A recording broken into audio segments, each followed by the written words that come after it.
Bonjour, je m'appelle Sophia Sefrioui. Depuis 1 an, je recueille les histoires de femmes rencontrées à Tanger. Leur force tranquille, leur courage silencieux m'ont profondément bouleversée.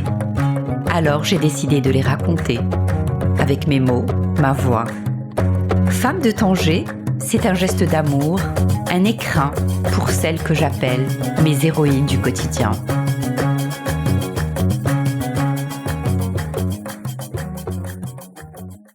Nejma. J'ai rencontré Nejma à un club de lecture à la librairie Les Insolites un dimanche matin. Plus d'1 an déjà que je cherchais à me rendre à ce rendez-vous mensuel. C'était la première fois en 1 an que je me trouvais à Tanger le dernier dimanche du mois. Ce jour-là, ça fonctionnait. J'ai pu m'y rendre, mais je n'avais pu m'intéresser au livre à l'honneur. J'ai pensé que ce détail était accessoire, face au fait de pouvoir enfin y assister. Je connaissais ce lieu car j'y étais venue plusieurs fois déjà pour acheter des livres. Ce matin-là, après avoir arpenté les ruelles d'une Médina encore endormie et croisé plusieurs chats qui en avaient fait leur territoire, j'y suis arrivée légèrement à l'avance. Un café me fut proposé, je me sentis tellement privilégiée. Cette marque d'attention me fit comprendre que j'étais au bon endroit. J'ai toujours adoré les librairies. Elles abritent tellement d'histoires de vie qu'elles s'apparentent à mes yeux à des temples sacrés de l'humanité.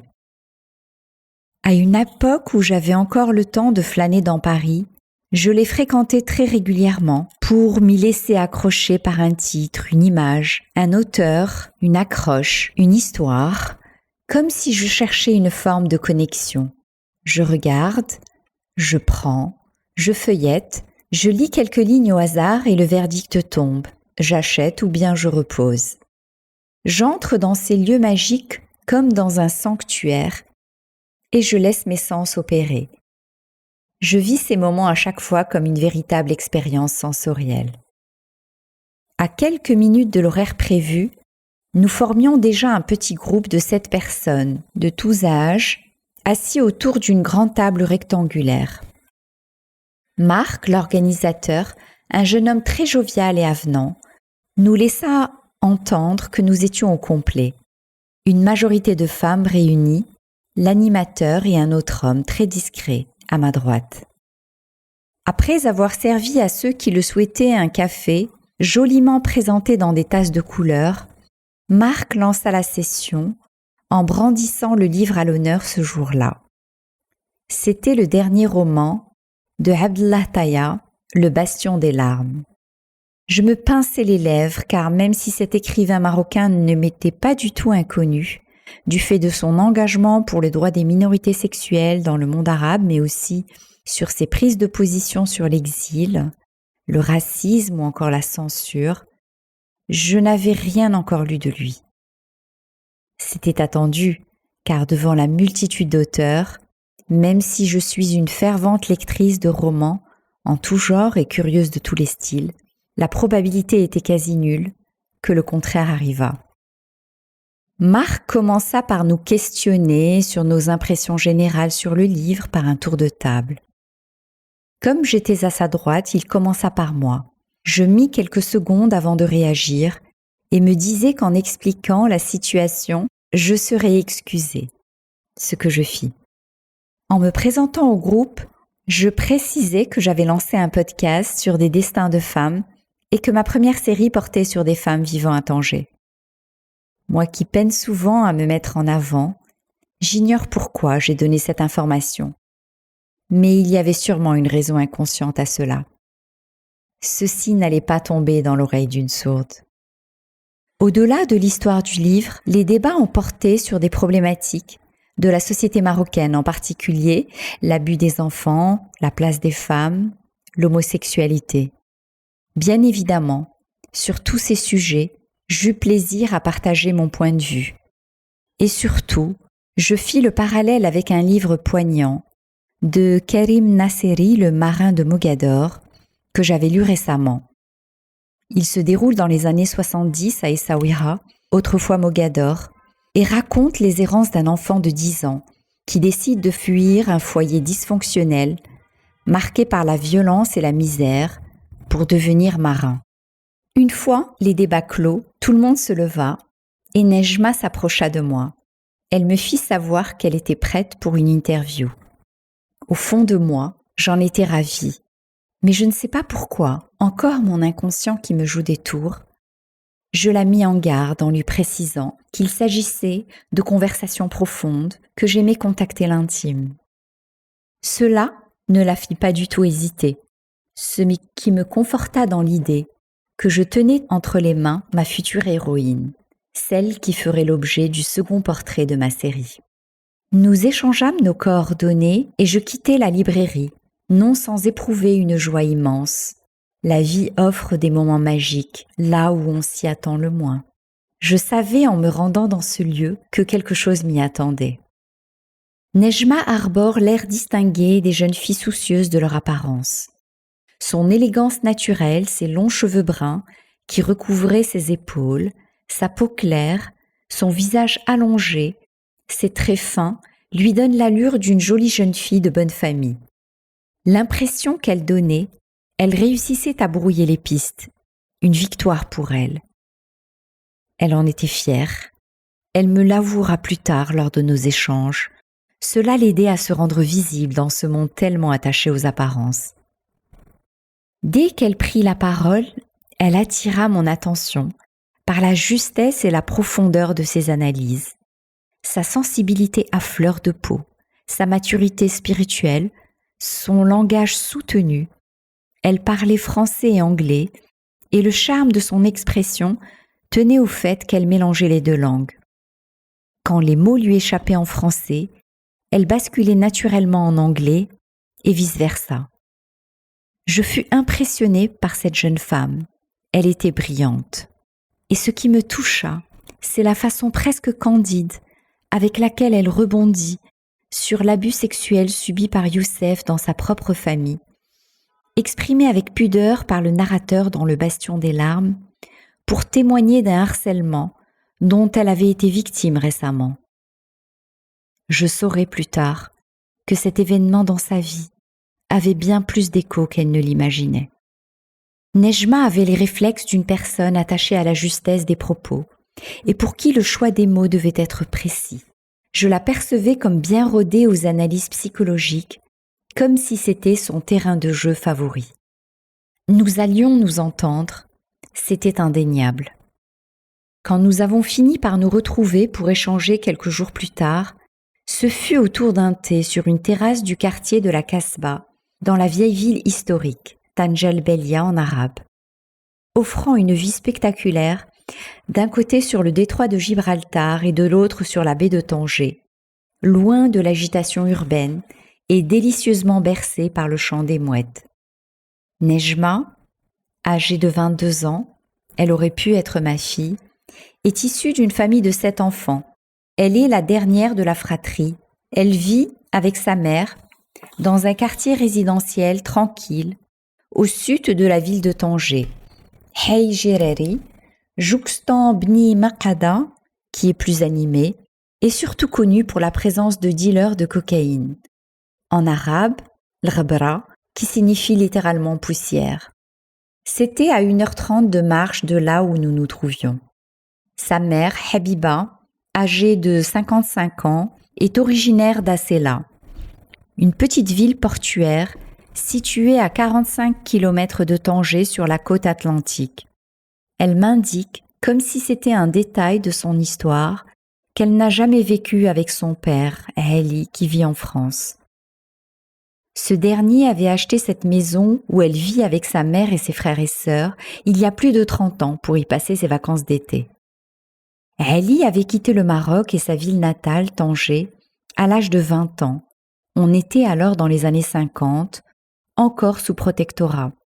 L'émigration, principalement masculine, vers la France répondait aux besoins de main-d'œuvre pour sa reconstruction et était organisée par le biais de bureaux de recrutement et d'accords bilatéraux. Ayant grandi à Tanger, Heli parlait aussi l'espagnol et l'anglais. Il s'était retrouvé dans le nord de la France, il était solide physiquement et fut engagé sur les chantiers. Bien plus tard, Il séjournerait en Belgique et puis aux Pays-Bas et apprendra également le néerlandais. Difficile de savoir dans quelles conditions précises il émigra. En tout cas, ce que Nejma savait parce qu'on le lui avait raconté, c'est que les choses avaient bien tourné pour Ali en arrivant sur les chantiers du Nord, car comme il apprit le français aisément, il avait pu évoluer rapidement dans le métier en gérant des équipes.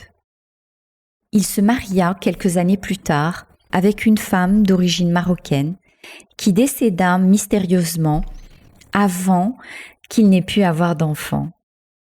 Dans la foulée, il épousa une deuxième femme, toujours d'origine marocaine, avec qui il eut 6 enfants, ses demi-frères et sœurs donc, que Nejma n'avait jamais rencontrés.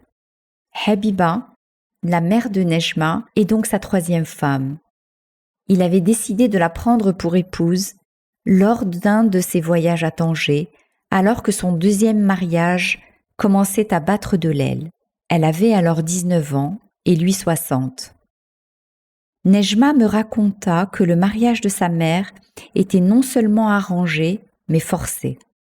Habiba, qui à l'époque vendait les fruits et légumes de l'exploitation familiale, elle avait commencé à travailler dans la ferme vers l'âge de 12 ans, s'était vue proposer cette alliance avec Ali par sa tante, Amta en arabe, la sœur de son père, qui le connaissait car il habitait dans son voisinage à Haïjireri. Dès le début, Habiba avait exprimé un refus catégorique pour ce mariage avec cet homme qu'elle n'avait jamais vu, qui avait plus de 40 ans qu'elle et qui avait déjà 6 enfants, dont l'aîné était plus âgé qu'elle.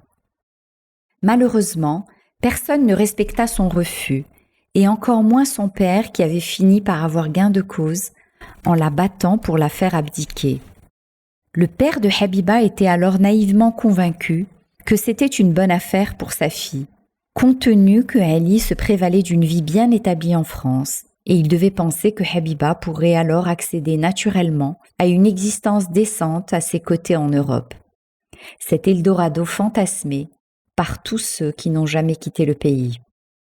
Comment ce père, en bon musulman, avait-il pu passer outre la volonté de sa fille? Dans le Coran, le mariage est présenté comme l'union la plus sacrée sur terre, créée par Dieu pour vivre en tranquillité et en paix. C'est la Sekina. Il est cet espace de sécurité pour le couple, afin de se connaître et s'épanouir. Le Coran est très clair là-dessus. Il mentionne même les premières rencontres et pourparlers avant le mariage, en arabe el-muqabala, dont l'objectif principal est pour chacun de savoir ce qui lui procure la paix et de s'assurer que l'autre est disposé à faire ou lui apporter ce qui est nécessaire pour la trouver. C'est seulement à cette condition que le couple peut s'épanouir dans l'amour. Dans le cas de Ali Habiba, pas de pourparlers, puisque Habiba n'avait pas eu droit au chapitre, était si exceptionnel à cette époque. Et pourtant, ils se marièrent à la fin de l'été, sans grande pompe, juste en présence des Edoul, notaires en droit musulman, qui consignèrent leur union sur un registre. Avant de repartir en France, Ali installa Habiba dans la maison qui lui avait servi de lieu de villégiature à Tanger et située à Haïjireri. Puis, Habiba ne quitta jamais Tanger. Et pour cause. Dès les premiers mois de leur union, elle apprit que son mari était toujours marié en France avec sa seconde épouse. Elle provoqua un tel scandale dans le voisinage et la famille que Ali, sous la pression de ses enfants vivant en France et apprenant la nouvelle, fut contraint de la répudier avant la fin de leur première année de mariage. Comme le voulut la coutume, Habiba reçut sa lettre. Ibradielha, en arabe, c'était la formule consacrée, qui n'était rien d'autre qu'une convocation devant le juge. Dans le droit musulman, il suffisait à Ali de demander la répudiation auprès de 2 Edoul. Encore aujourd'hui, même si l'épouse convoquée ne comparaît pas devant le juge, la répudiation est prononcée sur confirmation de l'époux. C'est certainement ce qui se passa dans le cas de Habiba. Cette dernière fut soulagée de cette issue salutaire et libératrice. Heureusement, Ali ne la délogea pas de la maison où il l'avait installée. Elle n'aurait pu imaginer retourner vivre dans sa famille, dont elle se sentait trahie. De toute façon, il n'en avait qu'un usage limité, puisqu'elle lui servait de point de chute quand il venait passer ses vacances au bled une fois par an en famille. Et maintenant que ses 6 enfants étaient adultes, il ne se rendait plus que seul au Maroc, ces derniers n'ayant pas d'attache particulière avec le pays d'origine de leur père. Cette séparation ne dura pas longtemps, car 2 ans plus tard, Ali et Habiba convolèrent en noces à nouveau. Nejma n'en comprenait pas les raisons. C'était peut-être la seule question qu'elle n'avait osé poser à sa mère, de peur de remuer le couteau dans la plaie. Elle savait qu'entre-temps, son épouse en France avait décidé de le quitter, et une rumeur circulait dans le voisinage que sa décision faisait suite à une infection sévère qui l'avait conduite à une hystérectomie. Elle devinait que son père, en plus de tout le reste, n'était pas fidèle et ne s'interdisait pas d'aller voir ailleurs de temps à autre. Quel avait été le cheminement de sa mère ? Qu'est-ce qui avait pu provoquer ce revirement incompréhensible ? Nejma restait interdite en me relatant cet épisode. En plus de ses 6 demi-frères et sœurs qui vivent en France, Nejma a 2 frères et 4 sœurs. 7 ans la séparent de l'aîné de la fratrie. Sa sœur aînée est âgée de 29 ans et vit toujours avec sa mère dans l'attente du mariage. Le deuxième de la fratrie, âgé de 27 ans, gère une entreprise familiale de location de voitures. La troisième, ingénieure textile, âgée de 26 ans, travaille au Maroc après des études à Strasbourg et un master à Lyon. La quatrième, infirmière, âgée de 25 ans, est mariée à un avocat. Le cinquième, âgé de 24 ans, le seul à ne pas avoir poursuivi d'études supérieures, il s'est arrêté au collège, est designer de vêtements.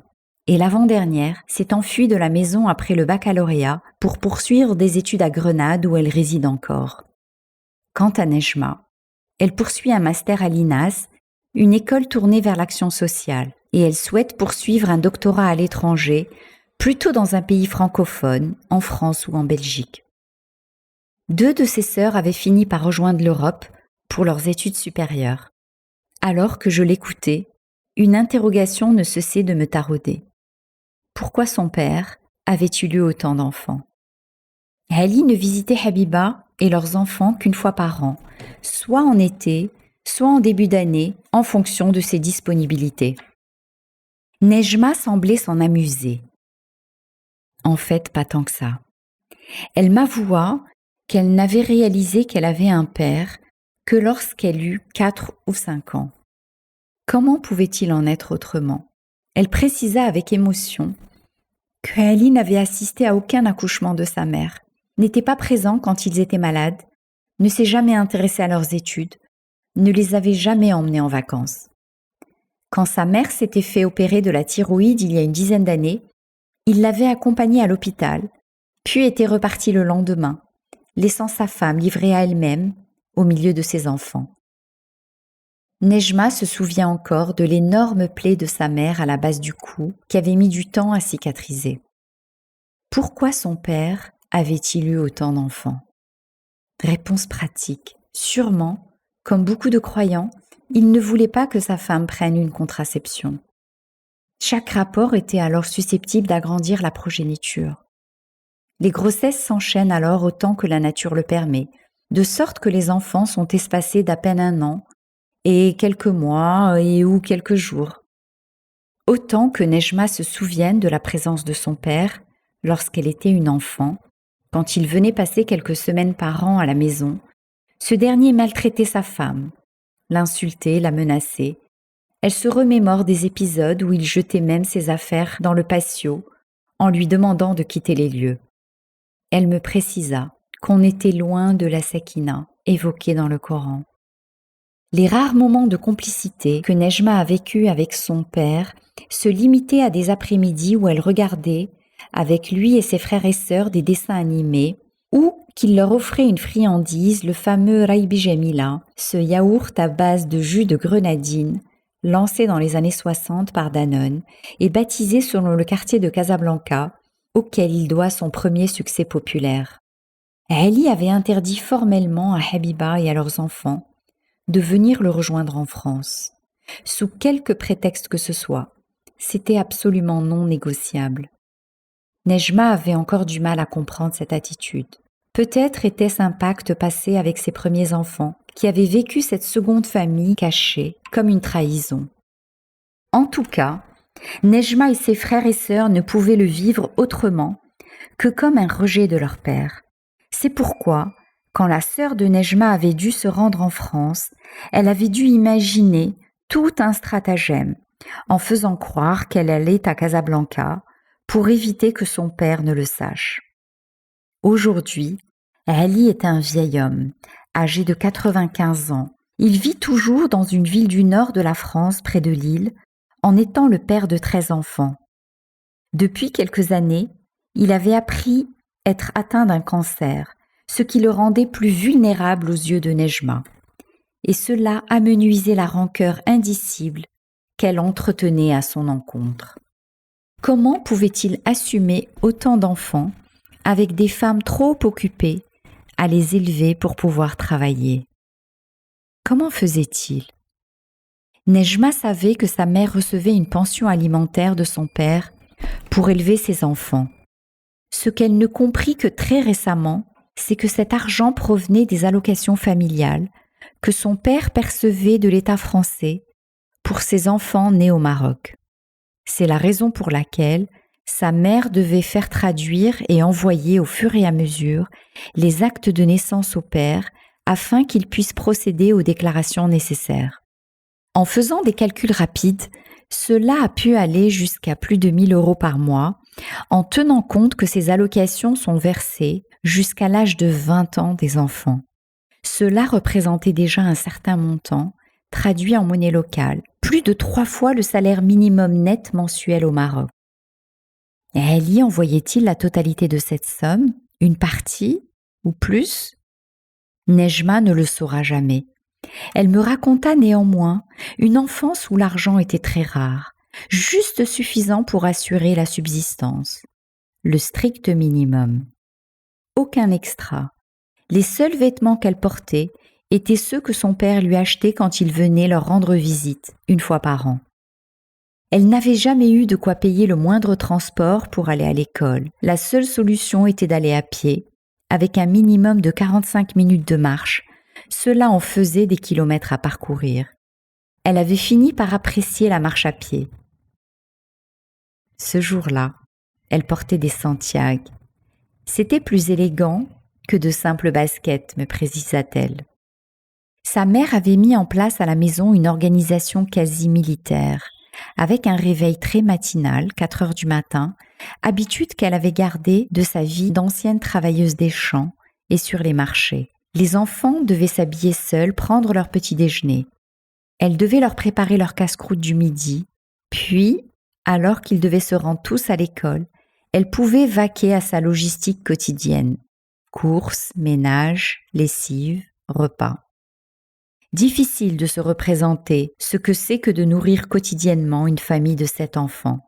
En tout cas, Nejma se souvient que sa mère les éduquait à l'ancienne, par les coups, darb en arabe. Elle n'avait pas le choix. S'il ne marchait pas droit, elle sévissait. Pour cela, elle avait ses méthodes. Une cravache qui laissait des traces rouges et parfois pouvait même faire saigner si la peau était à nu. Aucune place pour la moindre affection ou tendresse. C'était la survie avant tout. Très récemment, son père était venu pour les voir, c'était au mois de décembre. Il avait été victime d'un accident cardiovasculaire et il avait fallu le transporter d'urgence à l'hôpital. Il eut beaucoup de chance, pris à temps, il a pu éviter le coma. Mais pour Nejma, cela fut une épreuve bouleversante, non de voir son père malade, mais de le voir se comporter avec ses demi-frères et sœurs nés en France. Pendant les premiers jours qui ont suivi l'hospitalisation, Nejma ne s'était pas éloignée de son père. Entourée de son frère et de ses 2 sœurs aînées, même si elle ne portait pas à son père une tendresse infinie, son grand âge, avait fait de lui une personne envers laquelle elle se sentait une certaine déférence, attitude réflexe dans une société où la culture impose un grand respect vis-à-vis des plus vieux et encore plus quand il y avait des liens de sang. Elle guettait les évolutions de son état et échangeait avec le personnel médical. Rapidement alertés de l'hospitalisation de leur père, 4 de ses enfants se sont dépêchés à son chevet dès le 3e jour. Quand Nejma vit comment le visage de son père s'éclaira lorsque ses demi-frères entrèrent dans sa chambre, elle comprit que c'en était fini de toute cette mascarade. En effet, la lumière qu'elle vit à ce moment-là dans les yeux de son père, les étreintes échangées, les mots attendrissants qu'il avait prononcés en les remerciant d'être là, en les interrogeant un à un au sujet de ses petits-enfants, il connaissait même leur niveau de scolarité. Tout cela avait créé un tsunami intérieur chez Nejma. Elle n'avait jamais vu son père dans un tel état. Son verdict était sans appel. Il n'avait pas été un père pour elle et ses frères et sœurs. Tout le manque et l'absence qu'elle avait ressenti pendant toute son enfance s'invitèrent avec une violence terrible en quelques secondes. Elle ne voulait plus de ce prétendu père biologique qu'il avait rejeté, ignoré et tellement peu aimé. En plus d'avoir maltraité sa mère et les avoir maintenus dans la misère affective, avec une mère incapable de jouer son rôle maternel, car trop occupée à gérer l'intendance infernale. Du haut de ses 22 ans, Nejma avait une grande compassion pour sa mère et se demandait comment cette dernière avait pu tenir pendant toutes ces années. Elle-même admettait qu'en pareille circonstance, elle aurait sûrement fini par tuer tous les enfants avant de se donner la mort. Aujourd'hui, sa mère était souffrante, son système nerveux maintenu sous tension trop longtemps, rien ne pouvait plus la soulager. Elle avait des douleurs aux articulations, aux genoux qui pouvaient l'immobiliser à certains moments. Ce que Nejma a fini par lâcher, c'est que sa mère était suicidaire. Elle avait fait plusieurs tentatives, dont une très marquante. Elle l'avait découverte baignant dans une mare de sang quand elle était entrée de l'école alors qu'elle avait à peine 12 ans. Elle avait appelé les voisins à la rescousse et elle avait dû rester plusieurs jours seule avec son jeune frère et sa jeune sœur pendant que sa mère était prise en charge. Quand sa mère était revenue à la maison, plus rien n'était comme avant. Nejma avait intériorisé la fragilité de sa mère et cela la fit grandir d'un coup. Le suicide était un marqueur dans sa famille. La 4e dans la fratrie, qui était infirmière, avait fait plusieurs tentatives, mais aussi le 5e qui était designer. Nejma n'avait jamais fait de tentative de suicide, même si elle avait ses passages à vide, qu'elle essayait de dépasser en pratiquant le yoga. Était-ce un mal héréditaire ou lié à leur environnement de vie caractérisé par la survie, l'isolement, l'absence de sentiments? Encore une fois, Nejma n'avait pas la réponse. Elle essayait de trouver des clés dans ses lectures et d'aider ses proches comme elle le pouvait. Mais cela la fragilisait aussi alors qu'elle essayait de se projeter dans sa propre vie. D'ailleurs, dans cette enfance difficile, elle avait des réminiscences de harcèlement de la part de son frère. C'est quelque chose qui lui était revenu récemment. Elle devait avoir 10-12 ans. Ses souvenirs étaient encore une fois très flous. Et elle ne voulait pas savoir au juste ce qui s'était passé, tout en étant persuadée que cela s'était répété alors qu'elle occupait une chambre située sur le toit de la maison. Peut-être qu'un jour, elle lèverait le voile sur cet épisode. Pour le moment, elle avait mieux à faire. Elle devait organiser sa vie et elle voulait sortir de sa condition. Elle était concentrée sur ses études, puis elle gagnait un peu d'argent grâce à un job de guide touristique qu'elle avait récemment trouvé. Quand je lui demandai comment elle se voyait dans 10 ans, sa réponse fut « Soit je suis morte, soit je suis mariée avec 3 enfants et j'ai un business qui marche. » Comment elle voit le mariage? Elle ne recherche pas l'amour. D'ailleurs, dans la Sourate Ar-Rum, ayat 21 du Coran, n'est-il pas indiqué que l'amour est un cadeau de Dieu? Il apporte au sein du couple successivement la mawadda wa rahma, la mawadda étant l'amour à la fois intense, passionnel des débuts, qui n'a pas vocation à durer, et la rahma étant un amour durable et bienveillant. Selon les termes de Nejma, l'amour, c'est facultatif. Ce qu'elle cherche avant tout, c'est la paix, la sakina, cette sécurité dont elle a tellement manqué. Et pour ça, elle se sent attirée par des hommes beaucoup plus âgés, parfois déjà engagés. Elle me parle de leur maturité. Je la mets en garde d'être vigilante sur leurs intentions véritables. Elle n'a encore jamais eu d'amoureux, elle reste prudente, mais elle espère rencontrer celui avec qui elle pourra construire un foyer. En attendant, elle se bat contre ses propres démons, tout en étant une présence apaisante pour sa mère et ses frères et sœurs. Quelle sacrée jeune femme! Merci du fond du cœur d'avoir écouté cet épisode de Femmes de Tanger. Si ce portrait vous a touché, n'hésitez pas à en parler autour de vous, à partager le podcast, à faire rayonner la voix de ces femmes. Vous pouvez aussi laisser un commentaire, une note ou tout simplement en parler à quelqu'un. Chaque écoute, chaque partage donne un peu plus de lumière à ces histoires que j'ai eu la chance de recueillir. Et c'est grâce à vous que ces portraits trouvent leur chemin. Et si vous voulez suivre les prochains épisodes, pensez à vous abonner. À très bientôt.